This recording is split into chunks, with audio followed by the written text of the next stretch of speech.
Welcome to Tony Tutorials, Blender Tutorials. In this one, which I believe is number 4 in a series. Now, I'm going to do the video sequencing editor on this one for the purpose of our first scene. Now, I know that we've done camera one. It's not actually camera one. It's just called camera. When we come back to it, we're going to do camera 1 and camera 2 in the next video. But I thought what I would do here is introduce you to the video sequencing editor if you haven't been introduced to it already, so we can glue 2 clips together that we were working on in the camera tutorial that we did just the other day. It's very important to use this video sequencing editor, and there's a couple of good tutorials out there. The best one is by a guy called Michael Cowell, or Mikey Cowell he calls himself, and he's on YouTube, and he's done about 15 short 3 to 4 minute tutorials on it, and I learnt a lot from him by going through his tutorials. And I'm going to pass a little bit of that knowledge on to you in your video sequencing editor, so when you've rendered your images onto your desktop, you can put them back into your video sequencing editor and glue the images together and throw them back onto your desktop as a rendered image, so you can take a look at it and put it into your movie maker and maybe take some stills and put it back to your storyboard. So you're building your storyboard, you're building your first scene, you're starting to see the holes, which which is very good. I mean, don't forget Pixar, when they did Woody, I think, the cowboy thing with toys, it took them 3 years. So an animation is not a quick and easy fix. It's a long, hard, drawn-out process, especially if you want it to look good. So people will come onto your site, watch your little animation. It's a hard haul. Anyway, enough of me yabbling on. Let's get on with the video sequencing editor. Well, the first thing we do is open up the video sequencing editor, and you come here, you press that icon there, you come down here, and we go to video sequencing editor. You click on that and you get this here. This would be a blank screen. We're going to add this image in to our video sequencing editor. Now let's have a look what we got. We've got a sound strip, which is green, and a blue strip, which is your video image. These two are linked up. You can click on this, press grab, and if you want your music to start there, you can move that across there. Or I want my music to start there, but the track is going to come in a little late for me. I want the track to come in here, just where it says K, maybe on the 50. Just here we've got, if we look down at our timeline, 56. I'm going to push this back to 50. And I'm going to click it, and I'm going to go to strip. And on strip there's cut soft. If you cut that, you can use the Alt key K. Your shortcut, I don't like shortcuts particularly. I like to use what's in front of me. I think you're using too much brain power to remember all these Shift Alt. You might as well just use everything that's provided for you. You can save your brain power then for developing your scene and not thinking about what your shortcuts are. That's my personal opinion. A lot of people like shortcuts. When you get to my age, you try and make things as simple as possible for yourself. So what we're going to do here, we're going to clip this here, and I'm going to press X. Oops, mistake. Sorry about that, kids. Let's re-add. This is probably pretty good. We can re-add the image. To re-add the image, place your green timer line here. I'm going to go to add. Well, I guess we can kill 2 birds with 1 stone. I'm going to go to sound. I'm going to go to my desktop. I want to add track 5 to this. Now the music I've written myself. I've got a few tutorials how to use Sibelius, and I write these pieces on Sibelius, put them on Sibelius, mix them down, and use them as sound score. Anyway, enough of that. My track is back.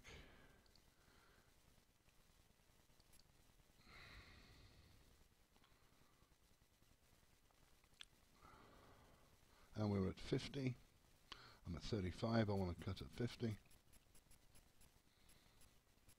And what I didn't do, let's press that there.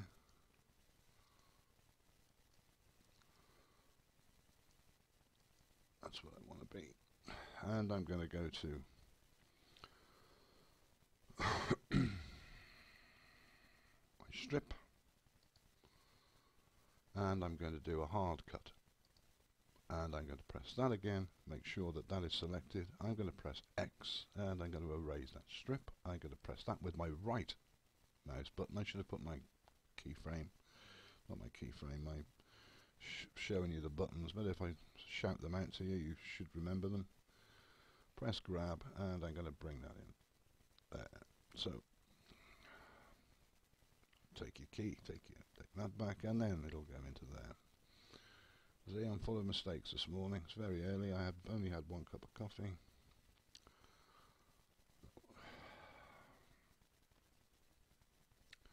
Couldn't edit that, I think.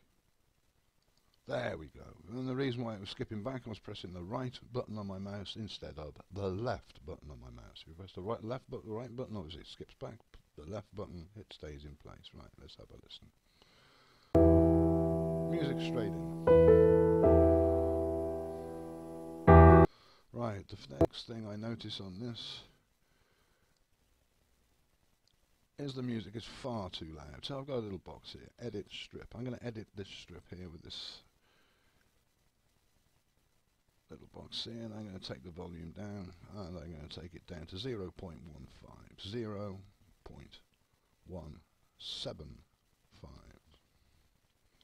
That should quieten it down a little bit. I'll put that back out of the way. And we'll do that again. That's much better. So there she is, looking at the marble obelisk. You don't mind if I smoke, do you, kids? Not encouraging you to smoke, but I do like a cigarette and a nice cup of coffee when I'm doing my work. I just find the people that don't smoke are very, very tense.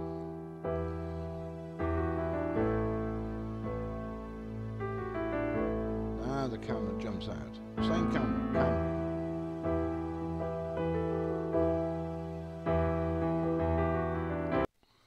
Okay, there we go. So we've got that. I like that. But what we're going to do is we're going to render this and we're going to put it out as an image using a video sequencing file. Right. Now I've explained to you, I believe, that if you go to add movie. My movie's on my desktop.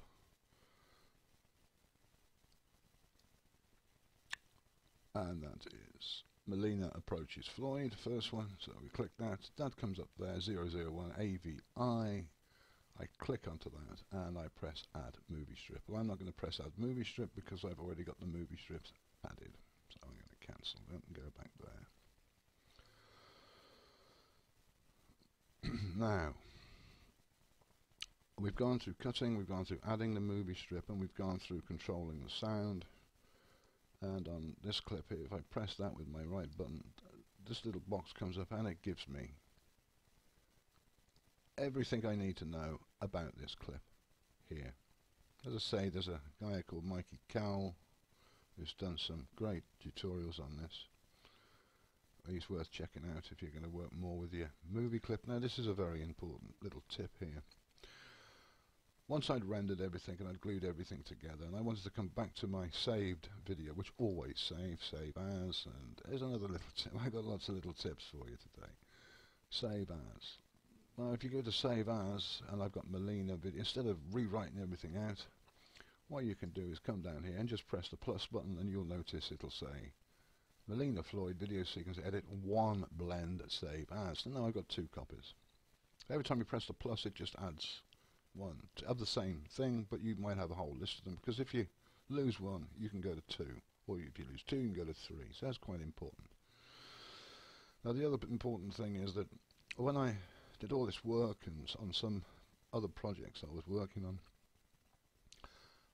I would reload my video sequencing editor with my project in it, and it would come as a mask, as a blank page. The audio would play, but the actual video was a blank page. How do I get that? So again, I trundle through the universe of Blender to find out how I stop that from occurring, and it's quite simple.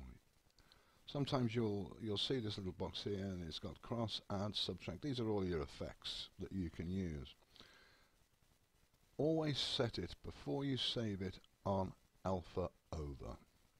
And for some reason the computer, now I'm not a computer buff, but the computer recognizes alpha over and puts your image on. If you don't use alpha over, you'll probably get a blank screen.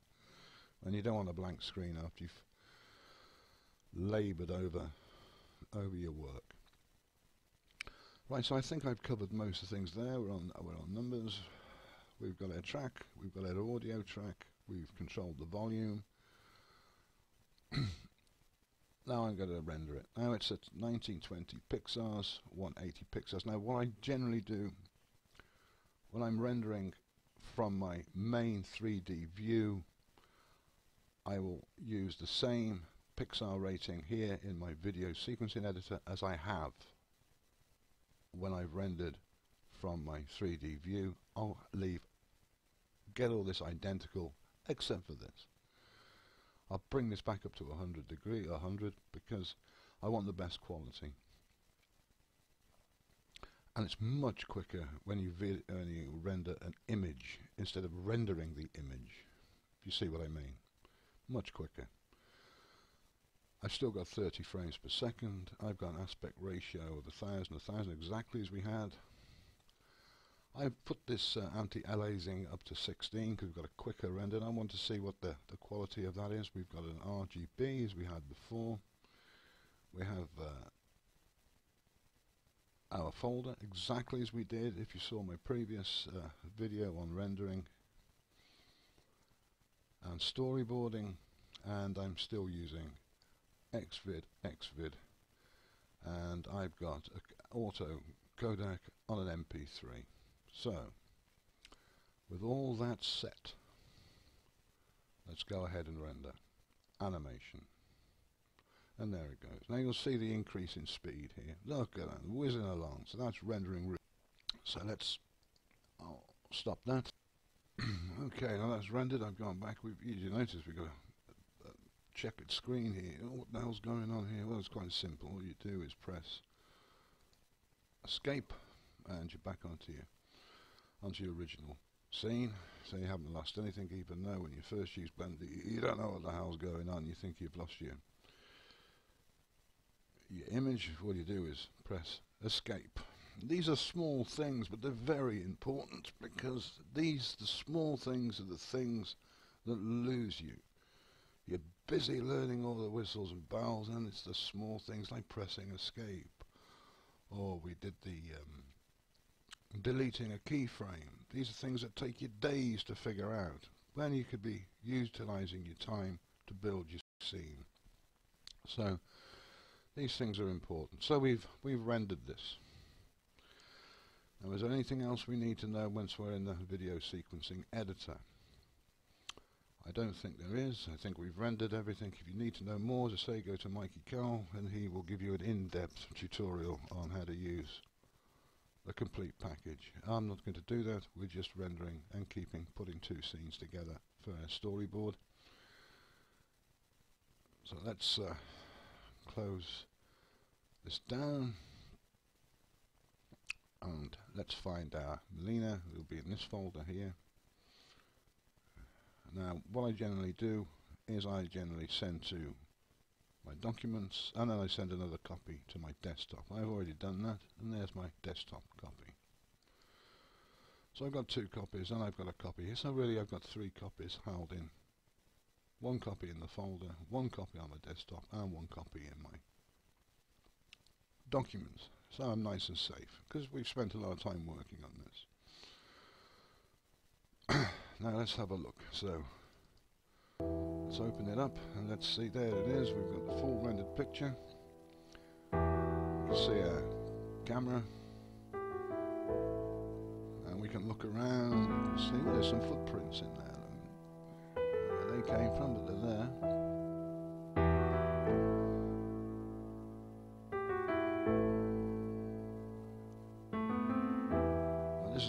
editor. Intriguing for. And we're going to switch to camera, same camera, but we're going to pull it back, and what we've done is clipped it and brought it back in.